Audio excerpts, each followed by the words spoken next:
Vamos lá, turma. Prestem atenção na correção da atividade da sexta aula, que tratou de leitura, compreensão e interpretação.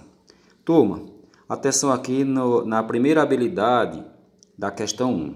Localizar informações explícitas em um texto.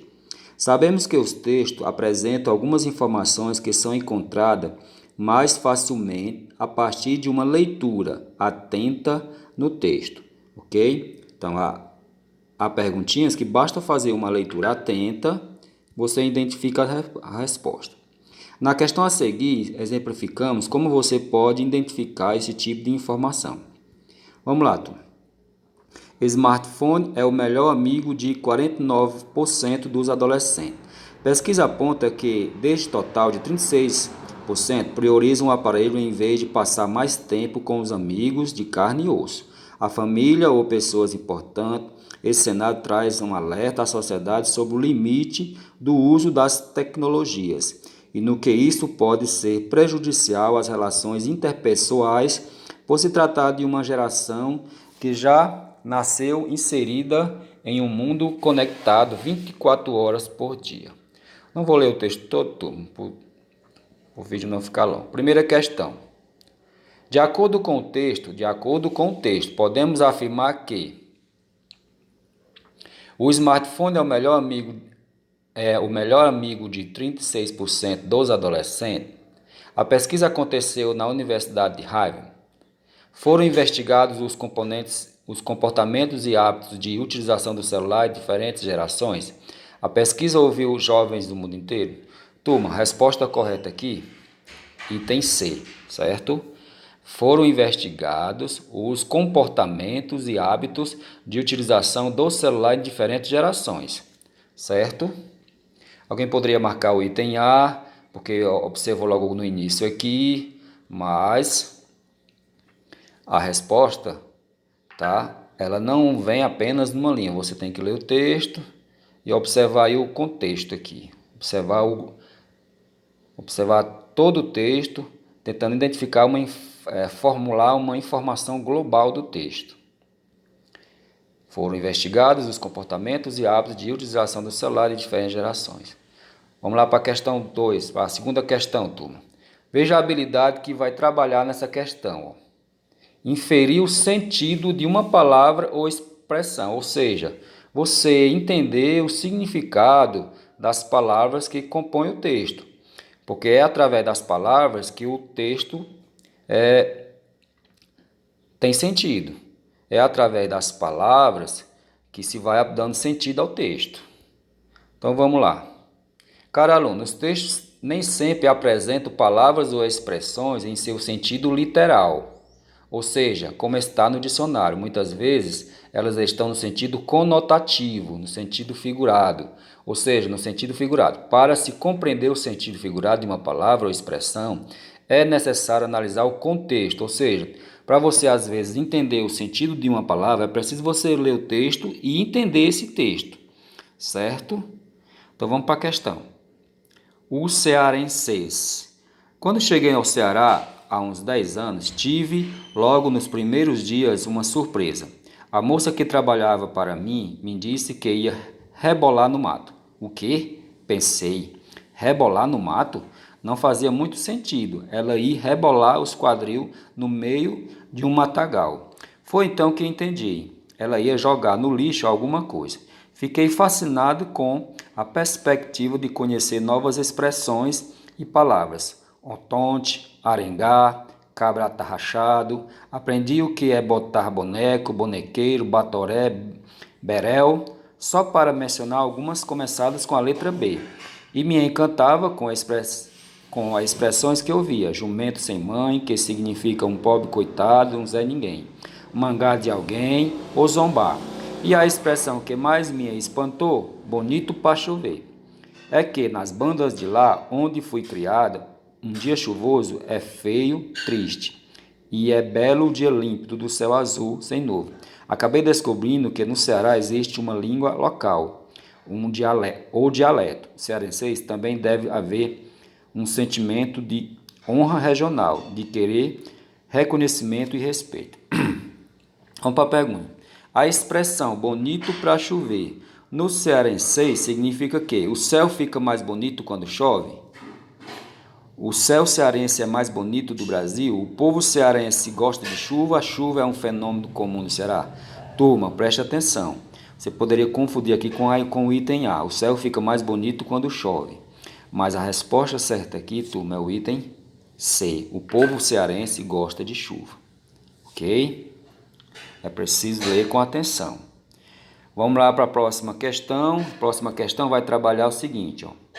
Inferir uma informação implícita em um texto. Ou seja, a informação implícita, turma, é aquela informação que você precisa entender o contexto, precisa de uma interpretação. Não está apenas nas linhas, está nas entrelinhas. Vai depender muito da sua capacidade de compreender. Vamos para a questão. Almoço na casa da amiga. Fui almoçar ontem na casa de uma amiga. Quando terminamos de almoçar, ela me disse: fiz o almoço, agora a louça é sua. Peguei a louça, coloquei tudo em um saco plástico e fui embora. Agora a mulher está aqui na frente de casa com a polícia querendo a louça de volta. Vai entender esse povo, dá e depois toma. É estranho, viu? Bom, questãozinha fácil, né? De acordo com o contexto, turma, o contexto significa o entendimento de todo o texto. Quando você entende a situação, você conhece bem os personagens, entende onde o ambiente, entende qual é o ambiente onde a história se passa. Então, de acordo com o contexto apresentado no texto, qual é o verdadeiro sentido da frase "agora a louça é sua"? Significa que na divisão de tarefas a narradora lavaria a louça. Pronto, a resposta é essa, turma, tá? B, significa que a narradora ganhou um presente de amiga? Isso aqui foi o que ela entendeu, né? Resposta certa, item A. Vamos lá para a próxima questão, turma. Preste bastante atenção. Nessa questão vai trabalhar o seguinte, ó, identificar o tema de um texto. Identificar o tema de um texto. Preste atenção que dentro do texto, como eu já falei, tem os assuntos principais e os assuntos secundários. Então é preciso compreender.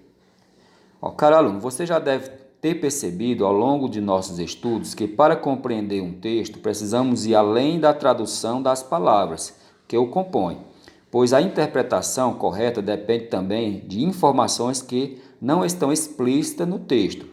Um dos fatores mais importantes que contribui para a construção de sentido do texto é a identificação do tema sobre o qual ele trata. Identificar o tema é dar primeiro passo para interpretarmos os textos de maneira satisfatória. Podemos definir tema como aquilo sobre o que falamos em nossa comunicação por meio dos textos, ou seja, é aquilo que motivou a produção de um texto escrito ou oral. O tema pode estar explícito no texto, ou seja, está nas linhas, nas frases, ou às vezes já conseguimos identificá-lo através do título, turma. Às vezes o título ajuda muito, mas nem sempre é assim. Em muitos textos o tema está implícito, ou seja, está nas entrelinhas, e nesse caso exige que o leitor faça uma leitura mais atenta para identificá-lo. Ou seja, vai depender da compreensão e interpretação desse texto. Outra coisa, turma, que ajuda muito, tá, a identificar questões como identificar a informação implícita, identificar o tema do texto, é o conhecimento que você tem de mundo. Por exemplo, quando um texto você conhece muito de moda, você vai ler um texto sobre moda, com certeza você vai entender melhor esse texto. Você gosta de futebol e você vai ler um texto que fala de futebol, com certeza você vai ter facilidade para entender esse texto. Então, o que pode ajudar você nessas atividades? Ler bastante, conhecer vários assuntos. Vamos para a questão, turma. Relato de viagem. Minha viagem à Turquia, presente que me dei para festejar meu aniversário, foi um dos mais lindos e sensíveis momentos que tive. A Turquia é um país complexo, encruzilhado de inúmeras culturas e que foi minha iniciação no Oriente Médio. Turma, não vou ler o texto todo para o vídeo não ficar longo. O tema principal abordado no texto é: A. São as impressões da autora quanto à viagem à Turquia? B. São as informações históricas sobre a cidade da Turquia? Turma, questão aqui, para ficar mais rápido, é o item A. certo? Item A. Impressões da autora quanto à Vera Turquia.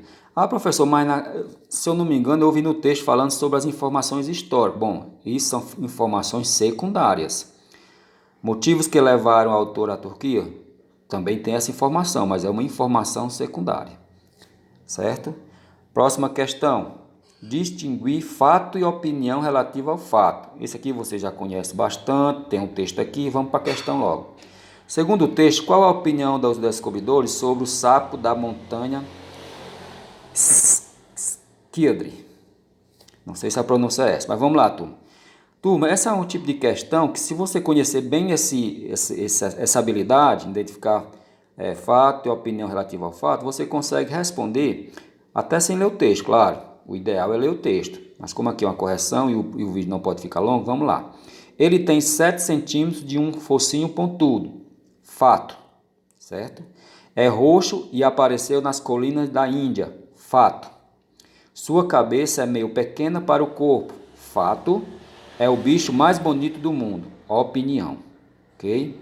Resposta D. Próxima questão, turma. Vou trabalhar isso aqui, ó. Interpretar texto com auxílio de material gráfico diverso, propagandas, quadrinhos e foto. Caro aluno, alguns textos apresentam a linguagem verbal, que é a escrita, associada à linguagem não verbal, que é as imagens, desenhos, fotos.